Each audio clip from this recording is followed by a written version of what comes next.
इस बार विधानसभा सामान्य निर्वाचन 2022 की ड्यूटी में लगे कर्मचारी भी अपना मतदान पोस्टल बैलेट के माध्यम से कर सके। इस उद्देश्य से यह वीडियो बनाया जा रहा है ताकि वो पोस्टल बैलेट की पूरी प्रक्रिया को समझ सकें। और इसी के साथ ही साथ आप सभी से एक अपील भी है कि अगर आपकी ड्यूटी निर्वाचन में लगी है तो आप पोस्टल बैलेट का प्रयोग कर अपने मताधिकार का प्रयोग अवश्य करें। अब आइए पूरी प्रक्रिया को समझा जाए। जिस दिन आपका चुनाव संबंधी प्रथम प्रशिक्षण होगा उसी दिन आपको प्रशिक्षण स्थल पर संबंधित काउंटर से पोस्टल बैलेट की सुविधा प्राप्त करने से संबंधित प्रारूप 12 मिलेगा, जिसे आपको भरकर रिटर्निंग ऑफिसर को देना होगा। इसके लिए आप अपने साथ निम्नलिखित सूचनाएं या कागजात या अभिलेख लेकर जाएं, जिसमें पहला है कि आपका नाम और पिता का नाम, दूसरा है वोटर लिस्ट की भाग संख्या या बूथ संख्या, और इसमें तीसरा है वोटर लिस्ट में आपकी क्रम संख्या, चौथा है वोटर आईडी कार्ड का नंबर या इपिक नंबर या अन्य कोई पहचान पत्र। तो देखिए आपको स्क्रीन पर पोस्टल बैलेट यानी कि डाक मतपत्र मांगने हेतु प्रारूप दिख रहा होगा। ये प्रारूप नंबर 12 है। इसमें देखिए आपको क्या भरना है। यहाँ पर सबसे शुरुआत में लिखा है कि प्रेषिति। उसके बाद आपको यहाँ पर अपने विधानसभा और आपका जो संसदीय निर्वाचन क्षेत्र है वो एक एक करके ऑब्लिक करके लिखना होगा, जैसा कि यहाँ पर लिखा हुआ है। तो जैसा कि मैं 22 बिजनौर विधानसभा में और 4 बिजनौर संसदीय क्षेत्र में हूं, तो मैं यहाँ पर लिख दूंगा 22 बिजनौर ऑब्लिक 4 बिजनौर। उसके बाद नीचे वाली लाइन में लिखा है कि रिटर्निंग ऑफिसर महोदय, यानी कि ये जो पत्र है यानी कि ये जो प्रारूप है वो आप अपने विधानसभा के रिटर्निंग ऑफिसर को लिख रहे हैं। इसमें आगे लिखना है आपको कि महोदय मैं, और इसके बाद आप अपना यहाँ पर नाम लिखेंगे विधानसभा निर्वाचन क्षेत्र से। अब देखिए यहाँ पर ऊपर विधानसभा लिखा है, नीचे लोकसभा लिखा है, तो आप विधानसभा को टिक कर दीजिए। के लिए होने वाले निर्वाचन में अपना मत डाक द्वारा देना चाहता हूं। इसके बाद आपको नीचे लिखना है कि मेरा नाम संसदीय निर्वाचन क्षेत्र, और वही आपको संसदीय निर्वाचन क्षेत्र का नंबर और नाम लिखना है जो कि 4 बिजनौर है, में समविष्ट। और यहाँ पर आपको अपने विधानसभा का नाम और नंबर लिखना है। तो मेरे विधानसभा का नाम और नंबर है 22 बिजनौर, तो मैं यहाँ पर 22 बिजनौर लिख दूंगा। विधानसभा निर्वाचन क्षेत्र की निर्वाचक नामावली के भाग संख्या।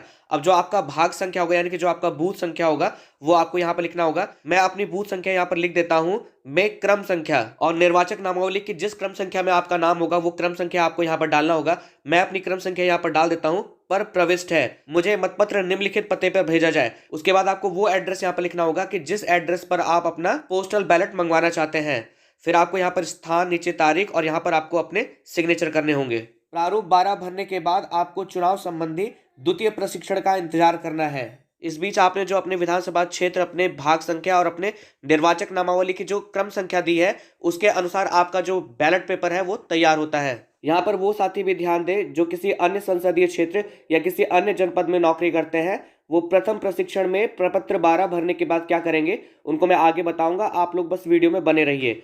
देखिए यहाँ पर आपको एक विशेष जानकारी देना चाहूंगा कि पोस्टल बैलेट से मिलती जुलती ही एक और प्रक्रिया होती है जिसे ईडीसी कहते हैं, और ईडीसी का फुल फॉर्म होता है इलेक्शन ड्यूटी सर्टिफिकेट। अब आप समझ लीजिए कि जो पोस्टल बैलेट होता है और जो ईडीसी होता है इसमें क्या अंतर होता है। देखिए जिस दिन आप चुनाव का पहला प्रशिक्षण प्राप्त करेंगे उस दिन आपको पता नहीं होता है कि आपकी ड्यूटी किस विधानसभा क्षेत्र में लगी है, क्योंकि अगर चुनाव संबंधित ड्यूटी उसी विधानसभा में लगी हो जिसके आप निवासी हैं तो आपको ईडीसी यानी कि इलेक्शन ड्यूटी सर्टिफिकेट का चुनाव करना होता है, न कि पोस्टल बैलेट का।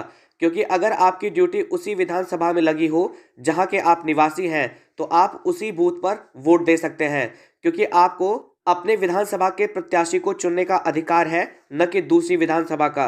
इसी प्रक्रिया को ईडीसी कहते हैं। और अगर लोकसभा के चुनाव की बात की जाए तो अगर आपका उसी लोकसभा क्षेत्र के किसी विधानसभा में ड्यूटी लगा है तो आप ईडीसी लेंगे, क्योंकि आपको शुरू से पता होता है कि आप उसी संसदीय क्षेत्र के किसी भी विधानसभा में चुनाव करवाएंगे और सभी विधानसभा में वही प्रत्याशी होंगे, तो आप अपने बूथ पर ही वोट दे सकते हैं। पर अगर आपकी ड्यूटी किसी दूसरे संसदीय क्षेत्र में लगेगी तो आपको पोस्टल बैलेट का चुनाव करना होगा। फिलहाल आप समझ लीजिए कि इस चुनाव में आपको पोस्टल बैलेट का ही चुनाव करना होगा, क्योंकि पोस्टल बैलेट या ईडीसी का चुनाव आपको प्रथम दिवस के ही प्रशिक्षण में करना होता है, और विधानसभा सामान्य निर्वाचन के प्रथम दिवस के प्रशिक्षण में ये पता नहीं होता है कि हमारी ड्यूटी किस विधानसभा क्षेत्र में लगने वाली है। दूसरी तरफ वो कर्मचारी जो किसी अन्य संसदीय क्षेत्र में, मतलब अपने संसदीय क्षेत्र को छोड़कर ड्यूटी कर रहे हैं, उनका तो स्पष्ट है कि उन्हें पोस्टल बैलेट का ही चुनाव करना होगा। अब आप जब द्वितीय दिवस के प्रशिक्षण में प्रतिभाग करने जाएंगे तो उसी दिन आपको अपना मत देना होगा।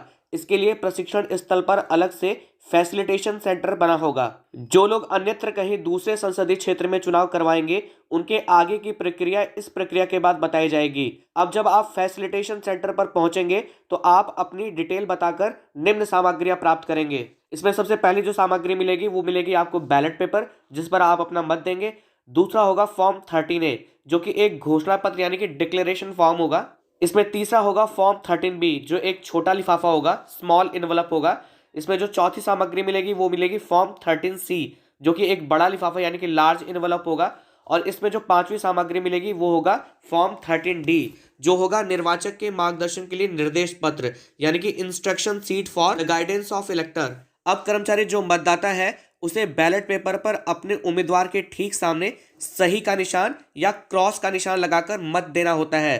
दोनों में से कोई सा भी निशान लगा सकते हैं, दोनों मान्य हैं। बैलेट पेपर पर अपना मत देने के बाद आपको फॉर्म 13A भरना है, जो कि एक डिक्लेरेशन फॉर्म है, यानी कि मतदाता घोषणा करेगा।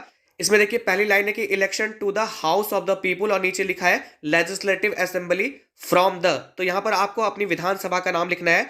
मैं अपनी विधानसभा 22 बिजनौर यहां पर लिख देता हूं। उसके बाद नीचे लिखा हुआ कि I hereby declare that I am the elector to whom the postal ballot paper bearing serial number. अब देखिए पोस्टल बैलेट पेपर जिस पे आपने अपना मत दिया था उस पर जो नंबर होगा वो नंबर आपको यहां पर लिखना होगा, has been issued at the above election. उसके बाद यहाँ पर जो मतदाता होगा यानी कि जो कर्मचारी होगा अपने सिग्नेचर करेगा, यहाँ पर डेट डालेगा और उसके बाद यहाँ पर अपना एड्रेस लिखेगा। अब देखिए ये जो फॉर्म 13A होता है उसे किसी गजटेड ऑफिसर से अटेस्ट भी करवाना होता है। तो जो इसको अटेस्ट करेगा उसकी जो डिक्लेरेशन होगी वो नीचे होगी।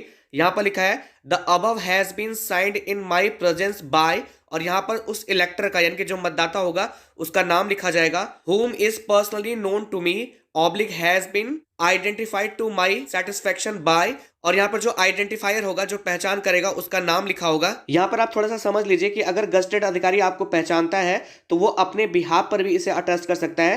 नहीं तो अगर किसी आइडेंटिफायर की जरूरत पड़ती है कि किसी आइडेंटिफायर के कहने पर जो गजटेड ऑफिसर है आपको आइडेंटिफाई करता है या आपके इस डिक्लेरेशन फॉर्म को अटेस्ट करता है, तो अगर कोई आइडेंटिफायर होगा तो उसका नाम यहाँ पर लिखा जाएगा। और गजटेड अधिकारी अगर आपको जानते हैं तो इस कंडीशन में आइडेंटिफायर की जरूरत नहीं होगी, यहाँ पर डैश भी किया जा सकता है। फैसिलिटेशन सेंटर पे जो कंडीशन होगी उसके अकॉर्डिंग यहाँ पर काम होगा। और एक बात का ध्यान दीजिएगा, जो कर्मचारी यहाँ पर सिग्नेचर करेगा वो गजटेड अधिकारी के सामने ही करेगा।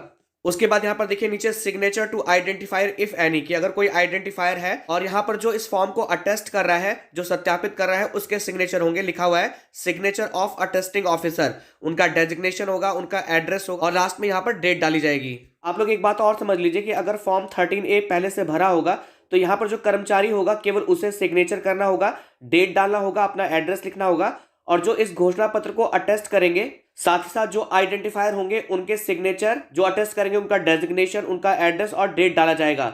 लेकिन अगर ये पहले से नहीं भरा होगा तो आपको सारी एंट्री भरनी होगी। अभी तक हमने पोस्टल बैलेट और फॉर्म 13A के बारे में बात कर ली। अब जो अगला फॉर्म आता है वो है फॉर्म 13B। हमने आपको शुरुआत में बताया था कि ये एक छोटा लिफाफा होता है और इस लिफाफे के ऊपर ये फॉर्म चिपका होता है। देखिए ये भी पहले से भरा होगा, आपको यहाँ पर कुछ भी भरने की आवश्यकता नहीं है। और बाय द वे अगर ये ब्लैंक होगा तो आप अपनी विधानसभा का नाम यहाँ पर लिख दीजिएगा, और जो आपका बैलेट पेपर का नंबर होगा उसे आप यहाँ पर लिख दीजिएगा। वैसे मोस्ट प्रोबेबल है कि ये पहले से भरा होगा। अब आपको क्या करना है कि जो आपने बैलेट पेपर जिस पे आपने अपना मत दिया है उसे आपको फोल्ड करके इस लिफाफे के अंदर डाल देना होगा। इसके बाद बारी आती है सबसे अंतिम जो फॉर्म है वो है फॉर्म 13C।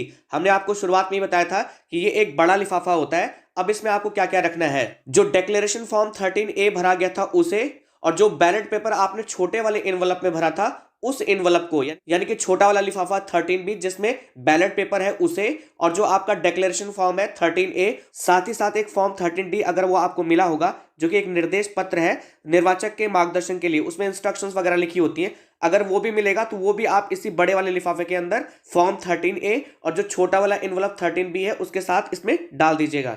और इस फॉर्म 13C में जो आपको एंट्री ब्लैंक दिख रही है ये भी पहले से भरी होगी, और अगर नहीं भरी होगी तो आप अपनी विधानसभा का नाम यहाँ पर लिख दीजिएगा। देखिए फॉर्म 13B और फॉर्म 13C जो एक छोटा इनवलप था और ये जो एक बड़ा इनवलप है, इन दोनों में पहले से सील और गम लगा होगा, आपको उसको चिपका देना है। और उसके बाद फैसिलिटेशन सेंटर में जो आपके विधानसभा वाला बॉक्स होगा उसमें आपको इस इनवलप को डाल देना होगा। अब वो कर्मचारी जो किसी अन्य संसदीय क्षेत्र में ड्यूटी में लगे हैं तो वो भी प्रथम दिवस के प्रशिक्षण में प्रारूप 12 भरेंगे, और उसमें जो पता उन्होंने अपना लिखा है उसी पते पर डाक से ballot paper form 13A, 13B, 13C और 13D आएगा। उन्हें ठीक उसी तरह से सभी काम करना है जैसा हमने अभी बताया है। बस उन्हें सब कार्य करने के बाद पोस्ट ऑफिस जाकर इस लिफाफे को पोस्ट कर देना होगा। किसी तरह का कोई टिकट या शुल्क नहीं देना होगा। अब अंत में 2 इंपॉर्टेंट बातें हैं, वो भी आप लोग जान लीजिए। इसमें पहली है कि जो कर्मचारी पोस्टल बैलेट से चुनाव देते हैं, उनकी वोटर लिस्ट में उनकी डिटेल पर इस तरह से पीवी यानी कि पोस्टल बैलेट की मुहर लग जाती है और आपके अपने बूथ पर यही निर्वाचक नामावली की चिन्हित प्रति होती है, ताकि आपके स्थान पर कोई वोट न दे सके। और अगर बाय द वे आपके द्वितीय प्रशिक्षण की लिस्ट नहीं आई या आपकी ड्यूटी कट गई, लेकिन प्रथम प्रशिक्षण में आपने पोस्टल बैलेट के लिए प्रारूप 12 भर दिया है, तो आप पोस्टल बैलेट के थ्रू ही वोट दे सकते हैं, अपने बूथ पर जाकर नहीं दे सकते, क्योंकि वोटर लिस्ट पर पीबी का अंकन हो चुका है। मतगणना के समय जब वोटों की गिनती होती है तो उस समय पहले पोस्टल बैलेट ही गिने जाते हैं, उसके बाद ईवीएम मशीन में जो मत पड़े हैं उनकी गिनती होती है। तो मैं आशा करता हूं कि इस वीडियो के माध्यम से जो जानकारी आप तक साझा की गई ये आपके लिए उपयोगी होगी। अगर आपको ये वीडियो पसंद आया तो आपसे निवेदन है कि वीडियो को लाइक शेयर कमेंट जरूर करें, चैनल को सब्सक्राइब करें ताकि विभाग से संबंधित जो और भी महत्वपूर्ण सूचनाएं हैं वो आपको समय से मिलती रहे। वीडियो देखने के लिए आप सभी लोग का बहुत बहुत